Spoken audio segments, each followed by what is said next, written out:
Hey, and welcome to All Things Podcasting, where we will be giving you an inside look at how to launch, grow, and manage a podcast.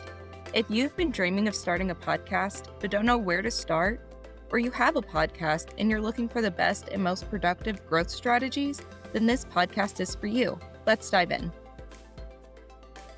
Hello, and welcome back to All Things Podcasting. Today, I have with me Bonnie Dickson. She's a business visibility strategist and photographer who believes impressions are the key to a profitable business. She helps her clients stand out in the busy online marketplace by consistently attracting the types of clients that they want to work with and convert Google searches into potential customers that walk through the door. Her creative and artistic approach to photography has guided clients to use images that are scroll stopping, approachable, and best of all, create immediate sense of trust because they look just like they do in their photos. With over 30 IMDB film and commercial credits to her name and 15 years of digital photography experience, Bonnie's knowledge spans multiple industries. She will make any business owner feel immediately at ease in front of the camera. Welcome, Bonnie. Thank you so much for joining us today. Thanks for having me. Happy to be here. So I'm excited to have you talk about the importance of utilizing professional and curated and planned photography. This is kind of something that we always talk to our clients about. And we're like, it's okay if you didn't hire a brand photographer to follow you around. But of course, those images are great, but we can always use some tips and tricks until we can get that brand photography set up. Especially during COVID, everybody was like, I can't do anything. So I'm excited to kind of hear your tips and tricks to how they can set that strong first visual impression and the importance behind your headshot to kind of convey your personality and your brand. Yeah, absolutely. So let's start with why you need to have a visual presence online and what is that digital first impression. As a business owner, you're absolutely right. We've all gone through all the COVID lockdowns. Now we're entering possible recession land. Budgets and marketing dollars might not be available to us as business owners currently. They might not be the priority because we want to invest in our actual business services or products. And that's okay. If you don't have the funds to hire a professional photographer today to capture those strategic and planned and curated photos, that's okay. Budget for that for the near future because it is very important to have a professional look at your business with fresh eyes and see it with a different perspective. But if you don't have that, that's okay. The main thing is you need to visually exist online when somebody Google searches for a business such as yours. So to do that, you want to make sure that you have pictures in the first place.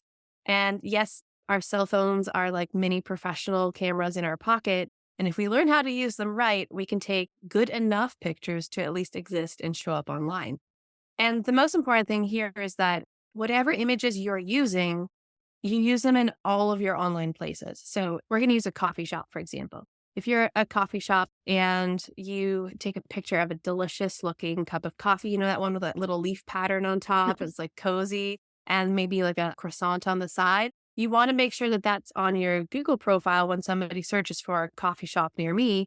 But then you also want to make sure that that's on your website so that if they click on your website to see, oh, what else do they have? Or can I learn more about their other products? They'll see that same picture and they get that sense of recognition like, oh, I just saw that. I've got the right place.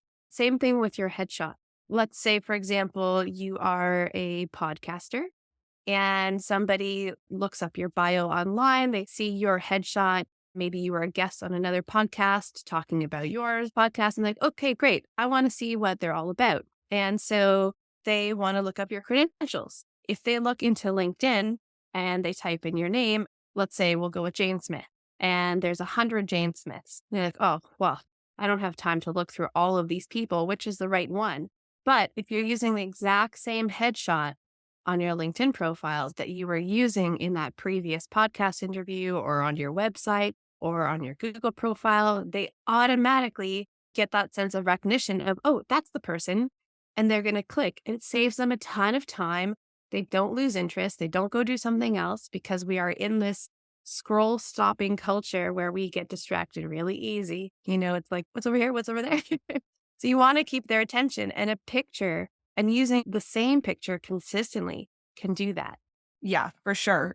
I definitely love that you brought that up because we always encourage our clients to put their picture on their cover art because then when people see the cover art, they get to recognize your face. And if they see you, like, even if they see like a Facebook ad or something that you're running, they'll see your profile picture. It'll match what's on your cover art and they'll be like, oh, I know this person. And even if they don't make that connection, like sometimes subconsciously, your brain's just like, this is familiar. I trust this. And it just makes that full circle marketing thing just that much more relatable to your audience. They look at it, they recognize you, that familiarity's there, and it makes them more likely to keep looking at your stuff and look for you in places. When it comes to like getting that perfect headshot, right? Like, what are some things to kind of keep in mind? Yeah, that's a great question. And still thinking about what you were saying before, just to add to that, and then we'll talk about the perfect Yeah. headshot. But yes, so another reason why it's so important to have a headshot, because a lot of business owners don't like to be in front of the camera and they think, oh, I don't need to show up. You don't need to see my face. You can just have my business logo or my key product or service or some graphics. That's okay. But the reason why, as a business owner or podcaster, you need your face to show up is that we are living in this society where everything is very digital right now. We have spent a couple of years on Zoom calls and we're craving as humans that human interaction. And so by being able to put a face to a brand or face to a business, face to a podcast, we're able to make that human connection because even though we're not there in person, we can still make eye contact. We're making eye contact with that headshot. And that is so incredibly powerful because that allows somebody to say, oh, yeah, I feel comfortable with them because they have a really nice headshot and they're smiling and they're friendly and inviting and I like their eyes and I want to talk to them. I want to work with them. Let me look at the rest of their products or connect with them for their podcast, whatever it may be. And so that human connection is so very valuable. And that is why it's important to have a headshot in the first place. So since we know we need a headshot, how do we get a good one? So again, if you don't have the budget for a professional photographer, that's okay. There's different things and tips and tricks you can do. And so I actually teach a monthly virtual headshot workshop where I teach people how to use the professional photographer in their pocket, their cell phone, to take a headshot within the comfort of their own home. It's a selfie styled headshot. And then they send it to me and I polish it all up, making it look as though they were in a studio the whole time. And within that workshop, I teach tips and tricks on how to take the best possible selfie. And then it's something that business owners can also use throughout the rest of their marketing materials and things like that. These are skills that are super valuable, but I'll tell you one of them today. And that is you want to find the camera lens on your phone. When you go to take your headshot, you want to extend your arm out in front of you and then raise the camera so that the lens is above your eyebrows. That way you're looking up slightly at the camera. And the reason that you do that is so that you don't get all the under chin and under nostrils that none of us like. People are always like, Bonnie, can you paint out my double chin? I was like, no, well, just photograph it so it's not there in the first. That you just extend your arm out, raise the camera lens so that it's slightly above, so where your eyebrows would be, and then just hides all of that nostril and chin. So that would be a quickest tip. And then I would also suggest taking it in front of a neutral background. So something like your background there, where it's like a plain wall, remove any artwork. Don't stand in a doorway where you've got things coming out of your head, things like Mhm. that. Definitely don't use a picture from like a family barbecue where you're wearing sunglasses and people can't make that very valuable eye contact. Also, too, trying to avoid having a headshot that looks seasonal. So, for example, we're currently in winter in North America. So, you may or may not have snow where you are, but don't have like bright floral gardens behind you if we're in January. Yeah. You want the picture to be updated and accurate. And you also need your headshot to look how you look today. So if you just got a haircut, or maybe you normally wear contacts when you meet with clients, but when you're at home, you wear glasses, take the picture with the contacts or with the new hairstyle. Because when people see that picture online, they immediately say, okay, this is what this person looks like. And then when they meet with you on Zoom or they meet you with you in person, if you don't look like your picture, they're going to be like, wait a second, Who's this? And that millisecond of doubt could lose you that customer. Yeah. And that's funny too, because I do not wear contacts, but I do have naturally curly hair. So like a lot of people show up and be like, wait, this isn't what I thought you looked like because I look so different with my hair natural. And I usually only straighten it when I need a haircut. So it's not that big of a problem. But yeah, like I showed up for a call this morning with a girl that I've known for a long time. And we've had Zoom calls before. And she's watched my lives in my Facebook group. And she's like, your hair's straight. What happened?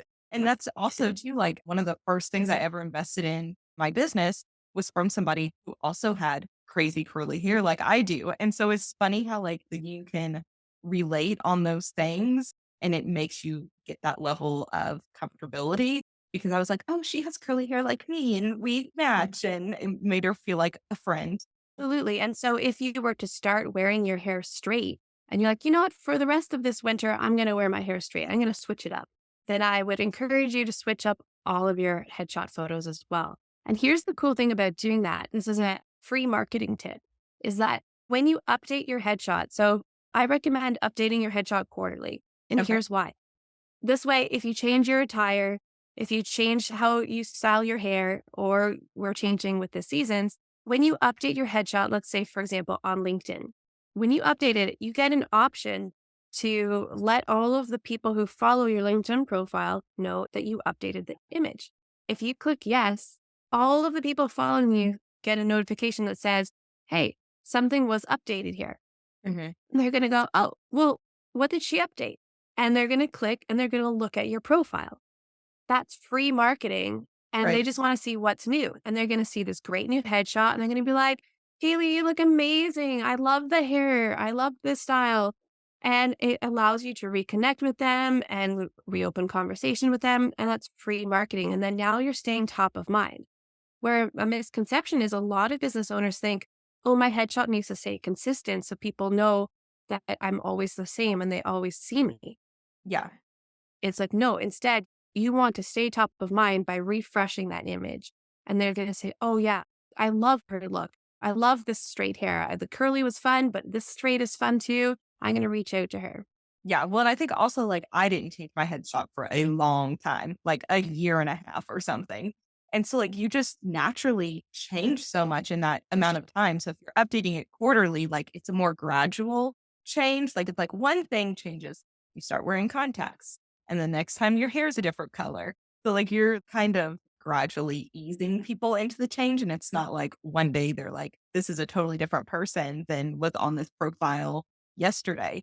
So I think that's a really good point. And I was also one of our clients, Danielle. I love her brand photography. She's had the same ones for a while, but she went like to downtown where she lives and got her picture taken. It's just a brick wall, but it's painted like this really pretty blue color. And it's like on all of her podcast art.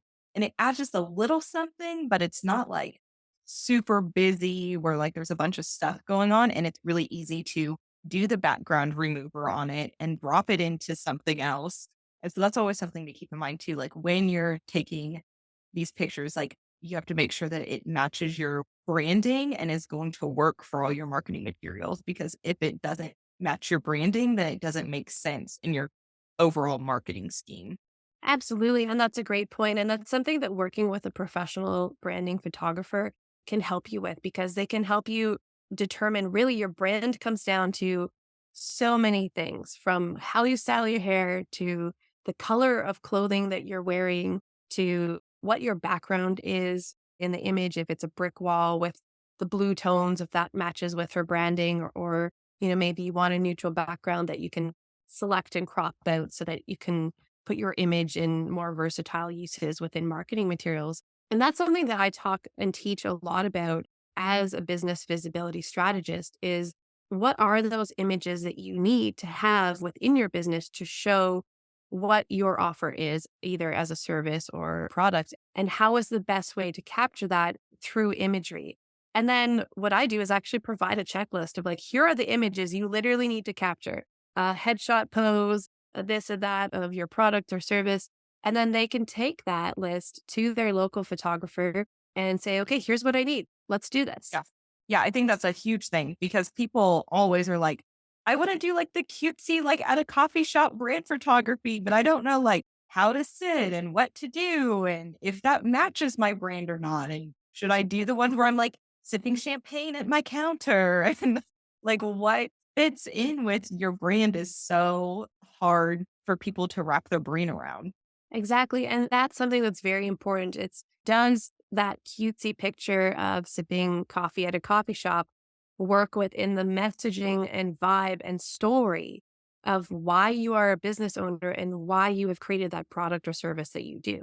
If you're a chiropractor and you go and sit in a coffee shop with a cutesy cup, could work as like a random, here's what I like to do on my days off kind of picture. Yeah. But it doesn't speak about your business. Instead, you need that custom stock image catalog of you in your business, you interacting with customers at the reception desk, you working on customers in the chiropractic treatment room as a chiropractor holding up like that maquette of all the spines and things like that, all the vertebrae and how they work, little props and things like that that speak visually about what you do as a business owner. And so planning the cutesy coffee shop throwaway ones for the social media and marketing materials or email newsletters or something is great. And that's what comes into creating that custom image stock catalog of your business. Yeah, I love that. I love the example because it really gives people an idea of like, what should I include? What objects fit into my branding and are going to communicate visually to people what it is that I'm promoting or selling or, trying to get them to buy into. And I think that's something that people kind of don't think about a lot because they just want the images to look good and want to look like all of the super famous marketer people on Instagram. And it goes deeper than that, especially like, you're going to do like one photo shoot and you get 10 images or something like you want to get the most out of them that you can. Yes, you need them to be versatile enough that they will last you that quarter. I like to say that businesses should have either quarterly or seasonal imagery and similar with the headshot updates because it then continues to keep it fresh. So if you only get 10 images within a photo session, for example, with a photographer, those 10 images, you can use them up in the first few months of the year through all Yeah. your email marketing materials and things like that. You can recycle them, but again, we want to keep it fresh. We want people to be like, oh, they posted something new. What are they doing? I need to check it out because we live in a society where we judge a book by its cover.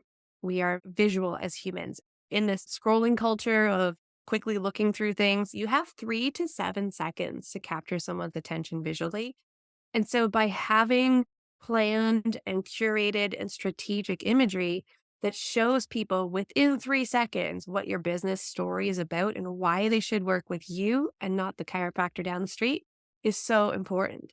Because if they like what they see visually in the image, then they're going to click on the profile, they're going to read what you're about, they're going to read your credentials, and then they're more likely to actually click and call you and book an appointment or purchase your product or whatever it may be.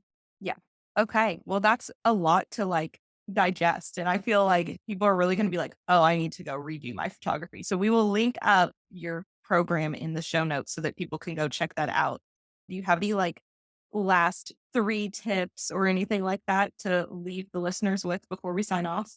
I would say the number one tip that I would do today, if you are a business owner or podcaster and you're wondering, what is my visual first impression today? I can definitely help you audit that and look at that, but you can do a quick little self audit yourself right now today. Just Google search your name and see what comes up. Are the images coming up actually current? Do they look like you? Or is it you from 10 years ago? Or you from a different hairstyle or whatnot? Or are the images of your business that are coming up from a different season? Are you an outdoor gear shop and we're currently in winter and you should have pictures of snowshoes and skis and things like that? So you want to take a quick look at your business. If I was my ideal customer and I Google searched myself today, would I like what I see? And if you don't, I'm here to help. I love that. Okay. So we will link up all of your things in the show notes so that people can go and check that out and get their photography up to date. Lord knows I need to do that for ourselves. And me and Shannon need to go do photography together. It's on the list for 2023. So we'll link all that up so people can dive into that and get that new photography done for the new season. Thank you so much for joining us. And I really appreciate all of the fun photography tips and tricks that you shared with us today. No, it's my pleasure. Thank you for having me here. No problem. Thanks for joining us for this week's episode of All Things Podcasting. If you enjoyed this episode, then hit the subscribe button on your favorite podcasting platform so that you'll never miss an episode. This podcast is for you, so be sure to reach out and let me know what you thought about it. You can DM me through Facebook or Instagram, where I also share valuable content, or you can find me in our Facebook group. Just search for All Things Podcasting in the search bar. I can't wait for you to join us next week for the latest episode of All Things Podcasting.